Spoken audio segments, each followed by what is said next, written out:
여러분 편안하시죠? 문깨비 상혁입니다. 여러분 31회차 합격자 발표를 기다리고 계시죠? 어떤 분은 좀 느긋하게 기다리신 분도 계실 거고, 어떤 분은 낙담해서 또 재도전해야 되냐 하는 그런 마음을 가지신 분도 계실 거고, 아니면 한두 문제로 떨어졌다고 생각했는데 이 신청이 들어갔으니 그 부분 또 기대하는 분도 계실 거고, 좀 다양한 것 같습니다. 저희 문깨비 회원분들도 똑같은 모습입니다. 제가 1년간 문깨비 채널을 운영을 하면서 느낀 거는, 공인중개사 시험이 점점 어려워지는 거는 사실이었고, 그것으로 인해서 좀 더 효과적인 공부 방법에 대해서 많은 분들이 관심을 가졌는데, 그에 못지않게 관심을 가지시는 분들이 왜 많으신 분들은 공인중개사 자격증을 따려고 하고, 또 공부를 왜 하려고 하는지, 어떻게 공인중개사를 선택하게 된 건지, 또 한번 떨어지셨다면 그 패착이 뭔지, 이러한 부분들에 대해서 엄청난 관심을 많이 보였습니다. 그래서 이 시점에는 어떤 효과적인 공부 방법보다는 다른 사람들이 나와 다르게 어떻게 생각하느냐가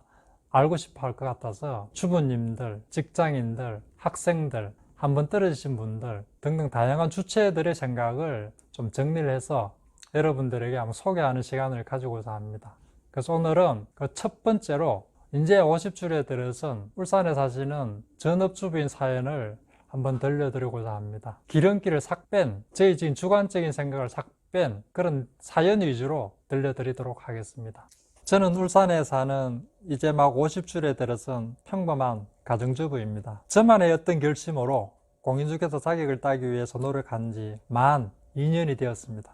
30회차에는 아쉽게 떨어졌고, 이번 31회차에 재도전하여 가채점한 결과 합격한 것으로 나와 조금은 가벼운 마음으로 최종 발표를 기다리고 있는 중입니다. 그 어떠한 결심이란 게, 제 나이가 되면 다들 가지는 막연한 미래에 대한 불안감으로 무언가를 준비해야 할 듯 해서 나이에 구애받지 않고, 약간은 전문적이면서도 위험하지 않는, 그리고 노력한 만큼의 대가가 주어지는, 또 어떤 상황이 되면 자영업도 가능한 자격증이 무엇이 있을까 고민하던 중 찾은 게 공인중개사였습니다.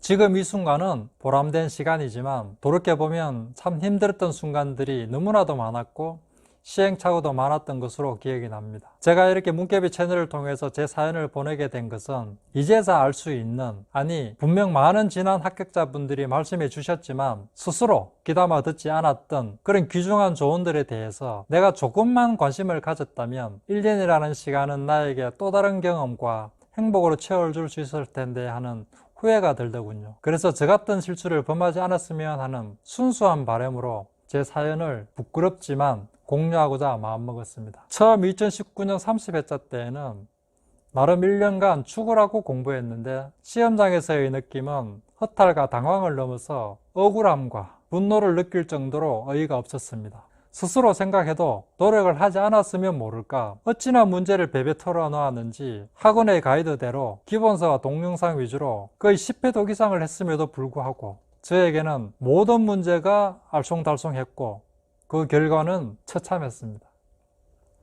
그때 그 기분은 1년을 송두리째 도둑맞은 기분이었습니다. 그래서 그 울분을 삭히는데 그건 한 달간을 허비한 듯 합니다. 그래도 공부한 게 아까워서 라는 오기로 다시 한 번 더 도전하기로 마음먹고, 시작하기 전에 내가 무엇이 문제인가에 대한 냉철한 반성을 해보았습니다.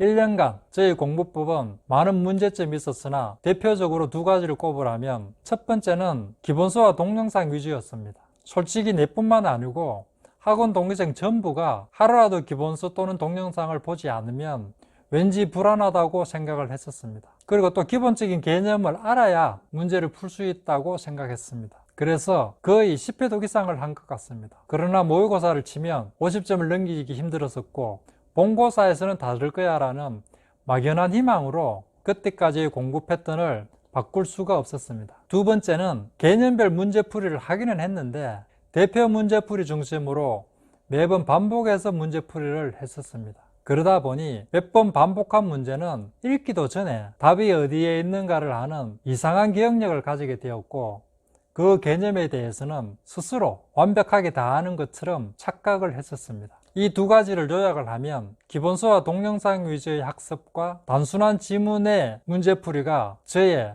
패착이었다고 할 수 있겠습니다. 그래서 이 두 가지를 극복할 수 있는 방법이 없을까 고민하던 중 우연히 문개비 프로그램을 접하게 되었습니다. 다양한 형태의 기출 변형 문제 출제와 그리고 지속적인 반복 학습, 이 공부법이 저에게는 딱 맞는 프로그램이었습니다. 그래서 문개비 대표님과 상담을 한 후 문개비 프로그램으로 공부를 시작했지만 어느 순간 불쑥불쑥 이게 정말 맞는 방향인가? 이래도 되나라는 의심도 들곤 했습니다. 그래서 다시 학원 주변을 기웃거리기도 하고 학원장님과 다시 상담도 하고 동기들과 많은 이야기도 했지만 공부 방법 그리고 경제적인 부담 등으로 해서 결국 5월부터 작심하고 문개비에만 올인하기로 했었습니다.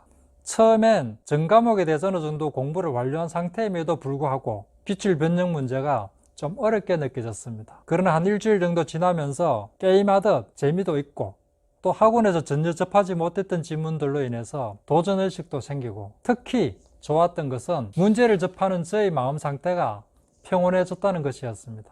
모든 사람들이 문제를 접하면 틀리면 어쩌나 하는 막연한 불안감이 있는데 저 또한 마찬가지였습니다. 그런데 문개비를 접하고는 그런 스트레스가 싹 없어졌습니다.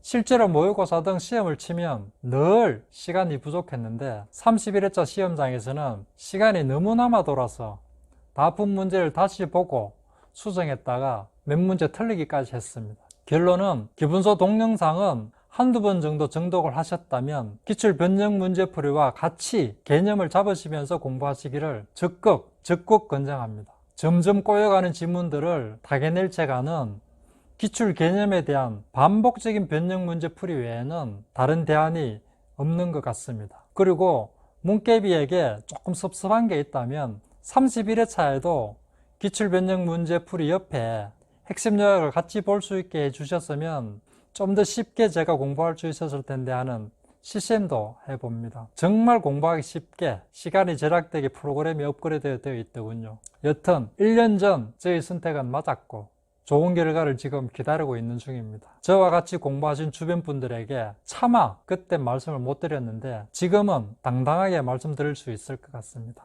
32회차를 준비하시는 모든 분들의 건투와 성공을 멀리서나마 기원합니다. 감사합니다.